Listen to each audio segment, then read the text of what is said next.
Kahit banayag lang ahon, mabigat, no? Oo, mabigat talaga.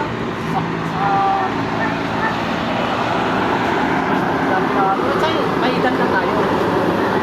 Yung edad na natin eh. Kaya lang, practice lang, no? Pero nung kabataan pa natin, iwan ko lang. Yan, nandito kami ngayon sa bike shop ni Jobin. Ayun si Jobin. Ditilipan na naman ako, wala.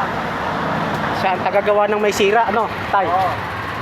Sira, kapapagawa ko lang sa kanya yan eh. Binili ko sa kanya yan. Wala, kwento kasi ng kwento. Sinira na naman? Tapos, sira, sasabihin niya araw-araw ko rin ginagamit. Sira ulo din ito eh. Pangatlong araw lang itong ginamit ko. Ayan. Hindi, galing sa kanya to.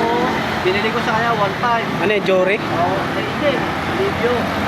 One time yan. Tapos, hindi matalo ko. Kanya. So, pangatlong gamit ko pa lang ngayon. Hindi naman araw-araw. Pangatlong pa lang.